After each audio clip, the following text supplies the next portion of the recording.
looking into trying to come back into Ifunaya's case, the lady that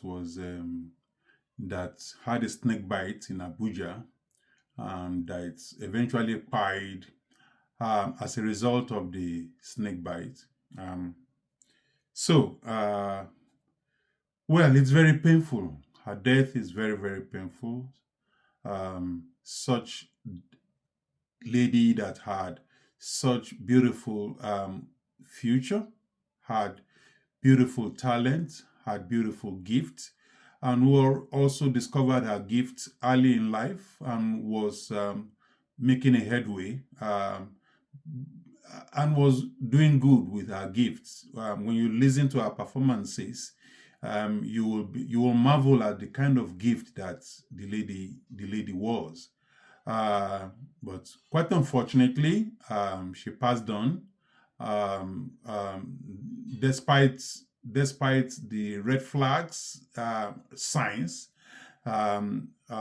She took for granted the power, the evil power of snakes and their bites. For instance, why did I say take for granted? Because allegedly, we I learned from various informations I've gotten that she had killed snake in that building or in that compound before. She had at one point of time or the other killed snake.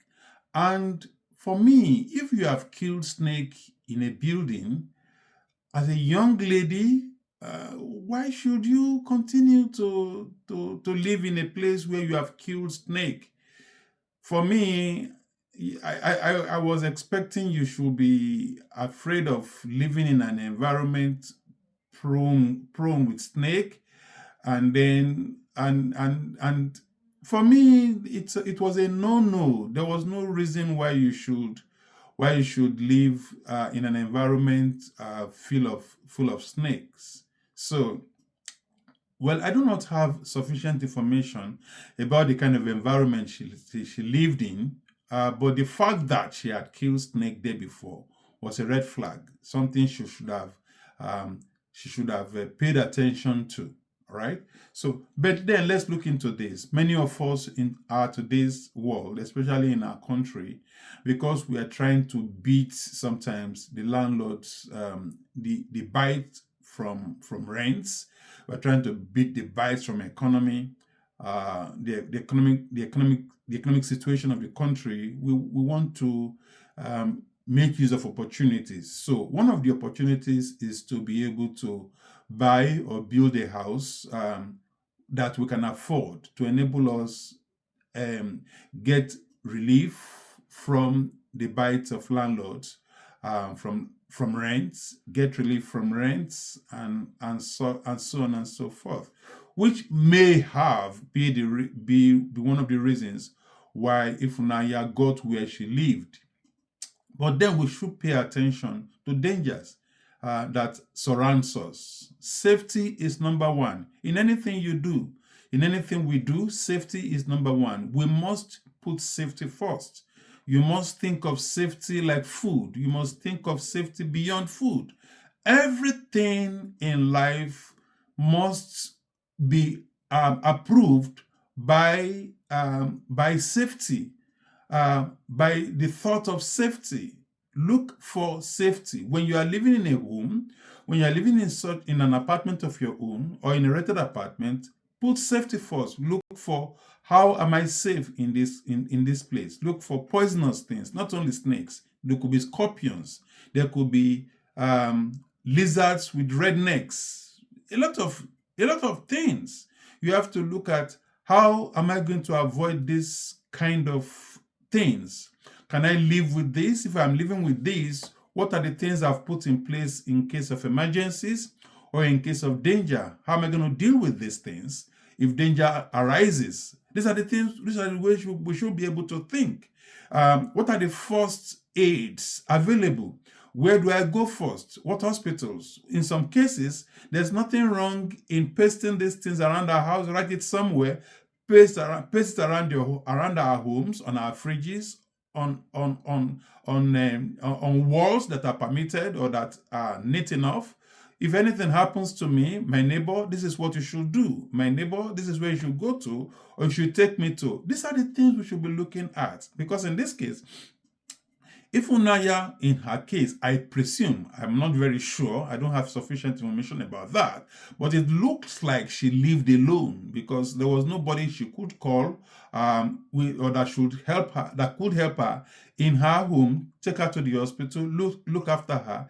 She lived alone, and so why would you live alone in a place that is secluded, in a place that is far from other neighbors, in a place that seems like there's nobody around you? Anything can happen. So we should pay attention to safety. We should look into, if anything happens, how am I supposed to come out of it safe? How am I supposed to come out of it safely? These are the things we should pay attention to.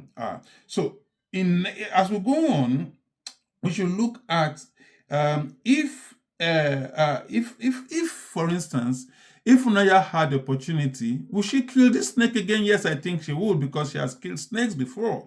But why should you take the risk of wanting to kill snakes when you can avoid them? I think the best thing is avoid them. Your safety is number one. The hospital you need to go into or you need to visit, is it close to you? You should have made your findings. Do they have antivenom? Do they have everything you need to be able to take care of yourself in the case of an accident or in the case of an incident like this? Ifunaya ought to have found out. The hospital that I am using, my hospital, my family doctor, do they have things to take care of me because I'm seeing snakes every day? I'm seeing scorpions every day. I'm seeing things that are that are frightening in my compound, in my homes every day. You should be able to look at this and look at the hospital I'm using. Do they have the materials? Do they have the tools? Are they equipped to be able to take care of me if a thing like this happen? Have I covered all the holes? Is my sockaway covered? The pipes, the breathing pipe, or the pipe that is expected to release air, is it covered? Is it net covered? Is it safely covered? There are lots of sockaways that doesn't have coverage. My home, my fence, does it have holes? Do I have pipe holes where snakes or other insects or reptiles, dangerous reptiles, can crawl in without me knowing? Am I safe? These are the things we should be looking at. And when we look at all of these things, I think we should learn the lesson that it's important to put things in place to help us take care of ourselves in the case of an incident.